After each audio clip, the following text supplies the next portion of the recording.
I still remember the day I was born. My mother held me in her arms, beaming with joy. She whispered softly into my ear, "You're my little princess." I could feel her warmth and love radiating from her very being. But my father wasn't there. He had other engagements that took priority over the birth of his daughter. I wouldn't realize until much later that this was a pattern that would repeat itself throughout my childhood. As I grew up, I had a constant companion, my big sister, Francesca. We were inseparable, doing everything together. We shared secrets, laughter, and adventures. She was more than just a sister, she was my best friend. My older brother, Raphael, was a different story altogether. He was always focused, driven, and convinced that he was next in line to take over our father's business. He had a sense of responsibility and duty that I admired, even if I didn't always understand it.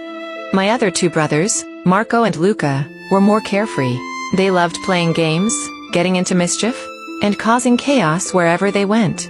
And then there was my brother, Leo, who loved to sleep. I mean, really loved to sleep. It was as if he had a PhD in napping.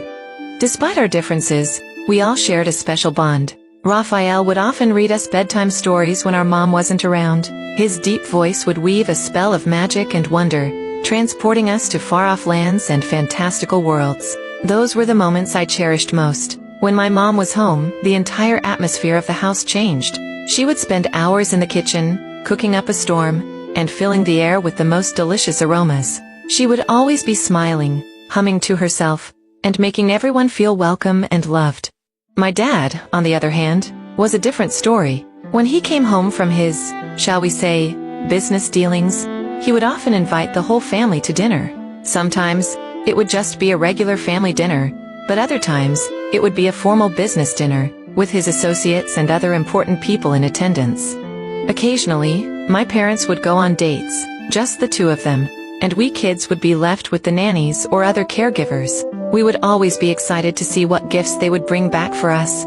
But little did we know, our parents' lives were in danger. My dad's Mafia business had made many enemies, and one of those enemies was a rival gang from another family. I remember the night it happened. My parents had gone out on a date, and we kids were all asleep in our beds. But then, we were awoken by the sound of gunfire and screams. My parents' bodyguards fought valiantly, but they were outnumbered. My parents were caught in the crossfire, and they didn't survive. I was only a child at the time, but the memory of that night has stayed with me forever. The sound of gunfire, the screams, the feeling of helplessness and despair. It's a night that I will never forget. And that's when everything changed.